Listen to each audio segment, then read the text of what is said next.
Hello students, आज हम पढ़ेंगे इत्तेफाक में बरकत है। एक दफ़ा का जिक्र है, किसी गांव में बूढ़ा किसान रहता था। इसके 4 बेटे थे। चारों बेटे बड़े झगड़ालू थे, हर वक्त आपस में झगड़ते रहते थे। बूढ़ा किसान इन्हें बहुत समझाता मगर इन पर कोई असर ना होता। एक दिन बूढ़े किसान ने अपने बेटों की इस्लाह का मंसूबा बनाया। इसने लकड़ियों का एक गट्ठा मंगवाया और अपने बेटों को बुलाया और उनसे कहा कि वो बारी बारी इस गट्ठे को तोड़ें। इसके बेटे गट्ठे को ना तोड़ सके।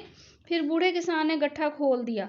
इसने अब अपने बेटों को हुक्म दिया कि वो लकड़ियों को तोड़ दें। इसके बेटों ने आसानी से लकड़ियां तोड़ डाली।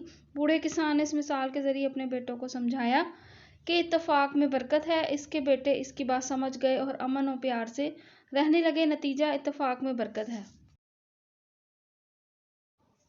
एहसान का बदला एहसान। एक दफ़ा का जिक्र है कि किसी जंगल में एक शेर और चूहा रहते थे। सर्दियों के दिन थे। एक दिन शेर धूप में लेटा आराम कर रहा था। वो लेटे लेटे सो गया। इसी दौरान चूहा भी बिल से बाहर आ गया। इसने जब शेर को सोते देखा तो हिम्मत करके इसकी दुम पर चढ़ गया और इसकी गर्दन के बालों से खेलने लगा।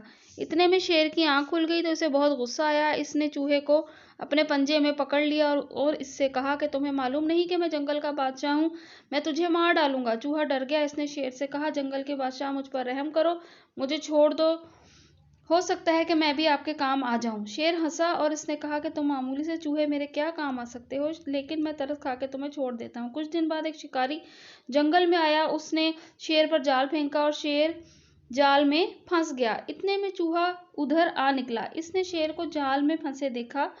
चूहा आगे बढ़ा और अपने तेज दांतों से जाल काटना शुरू कर दिया। थोड़ी देर बाद जाल कट गया और शेर आज़ाद हो गया।